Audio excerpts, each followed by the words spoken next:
capital budgeting and using it to make decisions.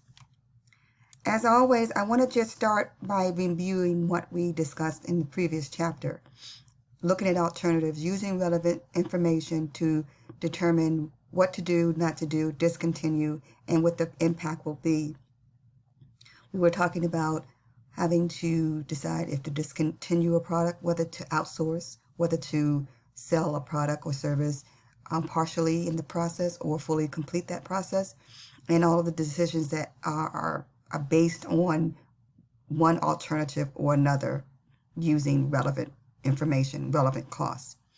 Today we're going to talk about budgeting because it fits so well into relevant costs and why we choose one alternative over another. Capital investments are going to be long-lived assets. How are we going to acquire them, if we acquire them, and with duration? Get a payback or a rate of return in making those capital investment decisions, using time value of money. Also, discounted cash flows. Again, we're looking at long-term decision making in terms of fixed assets. So, why is it important? Well, it's important because we want to be able to purchase these equipment and plant items in such a way that we get a return for that outlay. Generally speaking, capital budgeting is going to be all about long-lived assets, very, very expensive assets, and it's important for an organization to truly think things through over the long term about this asset, what it's going to do, and how we can get the most out of it. So we want to know how to get back that money. That's the payback period. We want to know how wealthy or how profitable that organization, that particular product is for us. That's going to be our rate of return. We're going to also talk about what's the present value of it right now and what's our internal rate of return. It's really getting the most out of our assets and being able to quantify that with these ratios, etc. So, cash flows. Cash flows is money coming in. An asset, generally speaking, is used for the purpose of generating revenues. So if you look at it from that point of view, that's exactly what capital budgeting is and what it focuses on, the cash flow. How can we generate more cash flows by using this asset? And so how do you quantify the cash flow for a capital asset when it's not always necessarily attributable to revenue? We have to bridge that gap. How do we use this asset to generate revenue? And then how do we use that money and convert it to cash flows over a period of time? We may use an interest rate to do that. So capital budgeting really is going to be identify the capital expenditures. We're going to estimate, create an inflow of what we believe this particular asset is going to bring into the organization in terms of real money. We're going to also analyze the potential investment, get a payback. How many years or weeks or months will it take us to get that money back? And then we're going to talk about rationing and performing audits, and really about looking back.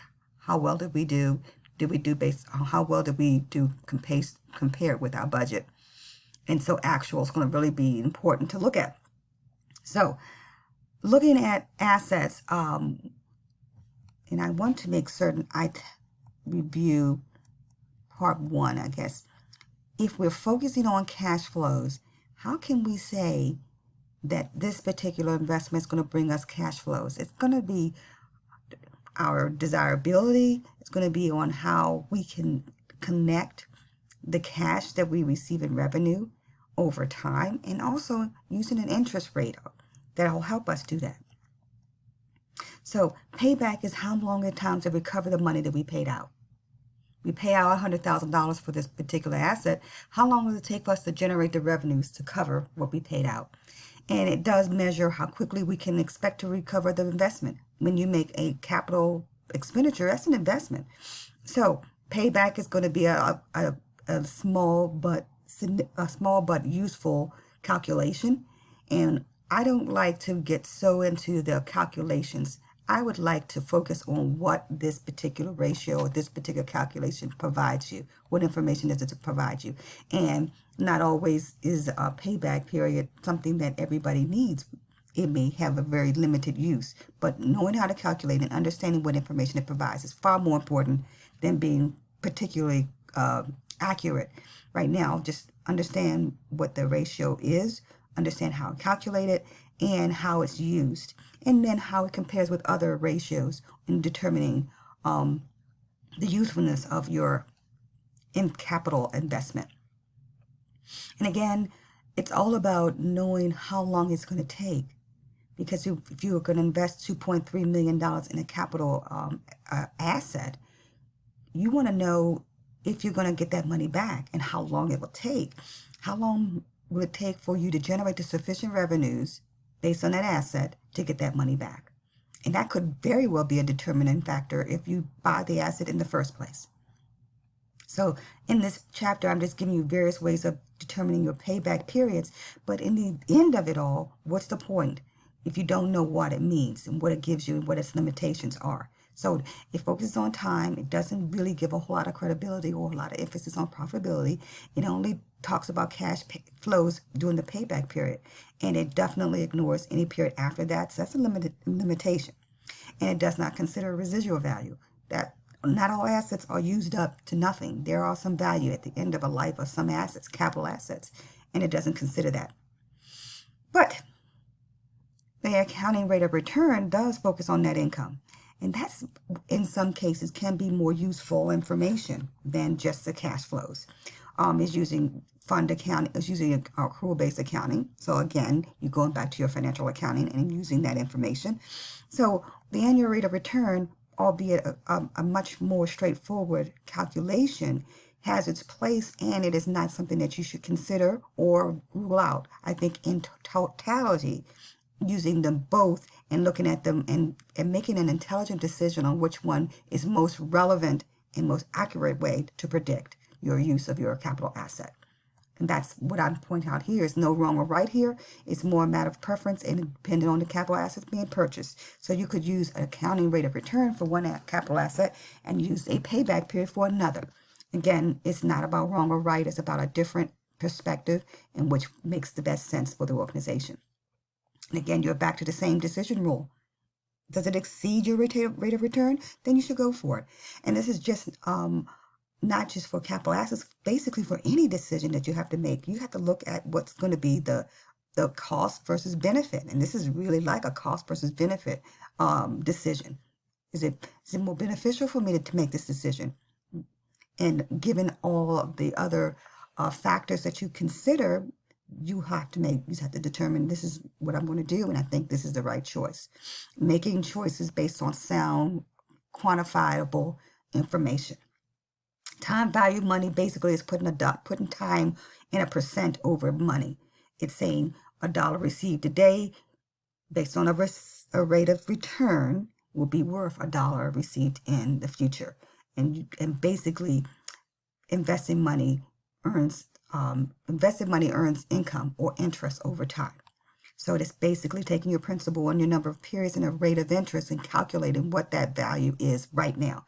What is, let's say that $50,000 is the future value, but you want to take that $50,000 and bring it back to the present, which means that $50,000 may not be worth $50,000 in the future. It may very well be worth $30,000 right now. So it's just taking a value of money and incorporating time element into it. And a time element depends on an interest rate factor. An interest rate, it also considers the inflation and the economy. So again, it can be very, very useful to see what money is worth now versus what it's worth in the future, and vice versa. And this is just an illustration of a principal interest based on simple interest, which is the principal times the interest time to time, versus when you have a compound interest calculation and you see that there's a $383 difference. This becomes very, very important. Compound interest gives you a truer measure of how money changes or how the value changes over time. And again, future versus present value. Again, what's worth now, we put the time element using a computed interest rate and to tell you what the future value is. For purposes of this course, we're not trying to teach you how to calculate future and present values solely. We want you to understand what they mean and how this information is useful in determining what your value of your assets are right now and how it would look in the future. Now, what I wanted to make certain and clear in this course here is this is not a finance course. And in finance, we would be going through a tremendous amount more detail, drilling down much more carefully all of the different scenarios and using annuities, present value of a single payment, etc. In this course, we're really going to gloss the surface. So I would say concept is far more important than actual computation, understanding what we're doing, why we're doing, and how it relates. And then you can consider the various calculations that one needs to compute in order to get the desired output. And I'm giving you here a lot of different ways to look at it, and I don't want to spend time on the calculations because I truly believe the calculations can obscure the reality of what present value is and what it provides the user in that role of making a decision on capital assets. Discounted cash flows to make capital investment decisions. Again, we're trying to determine what our cash flow would be for an asset that we're purchasing, a capital asset. And what we want to do in this is, what is the value of the cash flows I expect to receive in real dollars? And when we convert it to a net present value, we're taking a future value and we're discounting it back to now. We can get an idea of what its value is. What we want to know about future flows of money and how those numbers look right now. That's the discounted net present value calculations.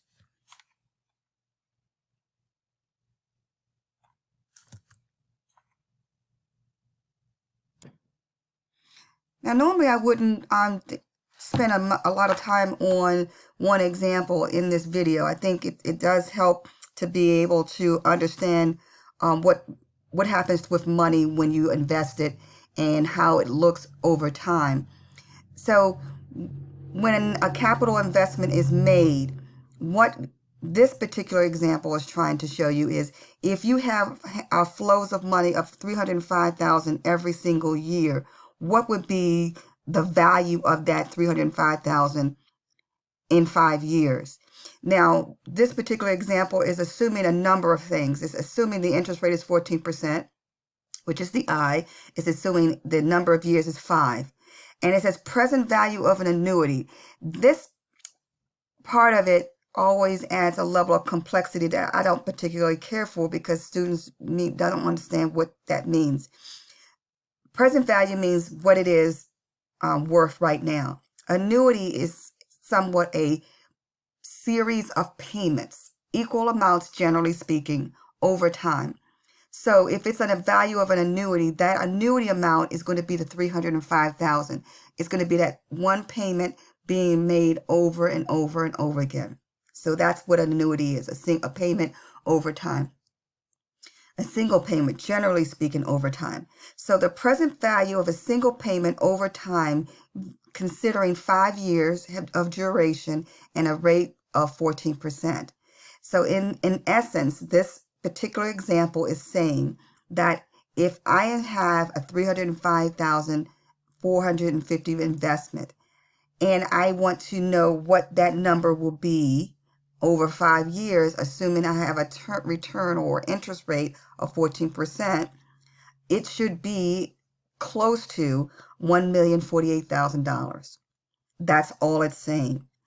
And the reason why we want to know what that is because if we say my investment of a $305,000 is worth $1,048,000, and I make an initial investment of $1 million, I am basically saying my present value is $48,610.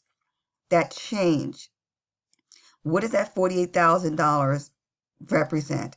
It represents the return, the cash return of this investment. So if my net present value is positive, it's going to be an indication of investing. If it's negative, it's an indication of not investing. Now, I'm giving you a very simplistic viewpoint of this. It is far more complex than just, does my net present value, is it positive? I would say it's far more it makes far more sense in light of an example. But in reality, however, it is far more complicated than this, which is why I don't want to overly emphasize the computations. I want to emphasize what this information means and how it helps an individual company make a decision. Because this is not a finance class, and I don't want to get too deep into it because it's not necessary. What is necessary is the concept. The concept that you'll need to understand what's happening and why a decision is made in this way. And unequal payments, same opportunity. Again, with this unequal payments each and every year, we can present value it back, meaning we have a future number and we want to know what that number means now, what that number is right now. And you can do the same thing. I take my present value number, I have 100,000. What is that 100,000 going to look like 5 years from now, assuming I get a rate of interest of 5% over 5 years. So again, we just trying to get an idea of what the number is going to be, what the present value is, and how it relates to a future value, and comparing that to what I'm going to actually outlay right now. So if I have $1 million right now, but what if I make a series of payments of 300,000 and discount it over 5 years with the interest rate of X percentage, compare that ending number to what my initial investment is. And if my initial investment or my net present value is higher, then I think it's a good idea to make that investment. Again, this chapter talks about a lot of computations, and I don't like the computations because it sometimes it obscures the reality of why we are doing it in the first place. Should we take this investment is the answer. Should we take this investment? And if we should, what would be the output? What would be the gain? What would be gained if we did it? And if we gain a higher rate of return and we quantified it, the decision to make this investment is absolutely warranted and a fiscally prudent one to do. So sometimes I go backwards. An internal rate of return is what they expect to earn when investing in this project. It's definitely based on cash flows, and it considers the cost of investment and the present value of those investment cash flows. Obviously, you want a higher rate of return, a higher internal rate of return, in order to make that decision to take that investment or that particular capital expenditure.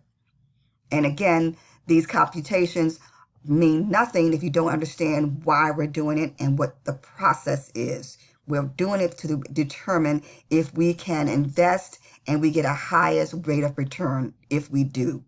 And that's what we're trying to accomplish here. And again, unequal annual payments does not in any way make it impossible to make that calculation. You simply will have to be computing the present value at every single year, given these different cash flow numbers. So again, I would say when you're looking through this chapter, just look at the payback period, what it offers, and compare it with the internal rate of return. Obviously, the payback period is pretty straightforward, but it does not get complex enough to deal with uneven cash flows. It doesn't consider time value of money when you're dealing with different risk and recovery period. It just doesn't consider it. So we have to think about that if it's necessary in this case to consider time value of money. And then also looking at the capital value when you compare it with the net present value and the internal rate of return. Again, these are different methods, and depending on the need of the organization and the complexity of the capital investment that they're trying to decide on, the appropriate measure would determine that. This chapter does get into a lot of computations. My suggestion always with computations is, why are we making this computation? What does it mean? How does it help me make a decision? What type of output am I gaining from this exercise? And does it help me understand the process of making a decision on a capital investment?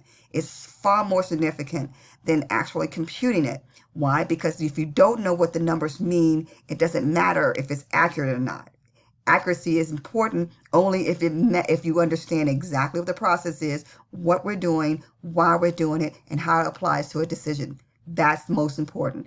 Computing it is a matter of practice and a matter of using the right tools. I do appreciate your time listening to this video, and I'm hopeful that you gain much from this chapter. Thank you very much.